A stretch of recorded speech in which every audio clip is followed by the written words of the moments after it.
one click is all it takes to lose everything. We are in a cyber war. You can either be a defendant or you could be a victim. In recent news, you often hear people say, well, in this case, the attackers didn't use a 0-day. They used a known exploit or a weak password to break into a system. So I get a lot of people asking me, what's a 0-day? What's an O-day or a 0-day exploit? Well, it's simple. You have an operating system or an application. It's a piece of software that runs on a computer. Now, here's what we have to remember.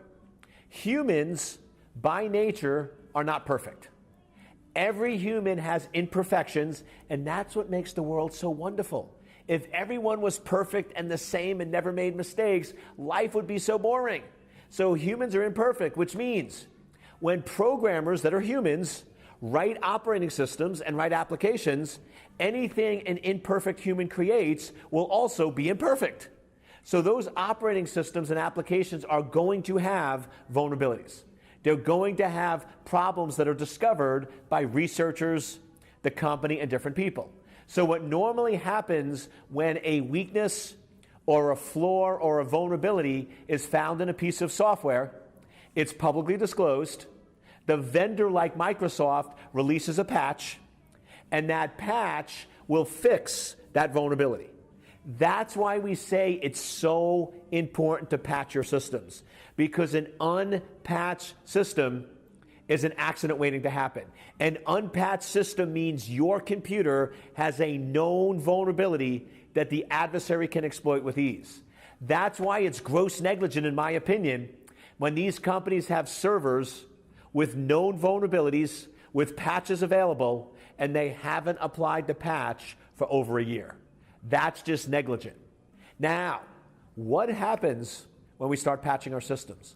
What happens when we start locking down our systems? How will the adversary break in? Well, what happens there is they will then discover a 0-day exploit.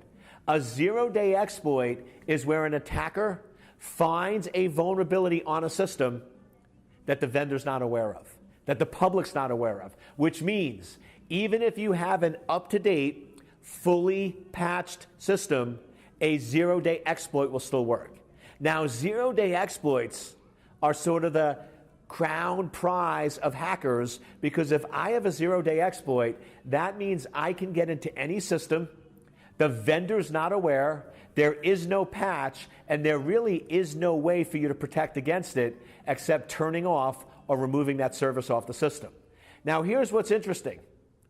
In 2009 and 2010, when companies were doing a pretty good job locking down their system, attackers had to buy 0-day exploits or develop their own to break in, because unpatched systems were not that common.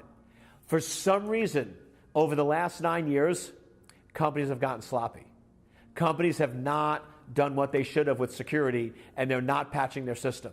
They're not locking down their system. They're not enforcing strong passwords. So now, yes, attackers have some 0 days, but why would I use a high-end 0-day exploit to break in when I could just go after an unpatched system and exploit it in an easier manner? So I just want to make you aware that even as we patch systems and secure systems, 0-day exploits will still be a common way in. And a 0-day exploit is nothing more than an exploit that the attacker discovered that the vendor and the public are not aware of. So there's no patch, no fix, and very, very hard to protect against.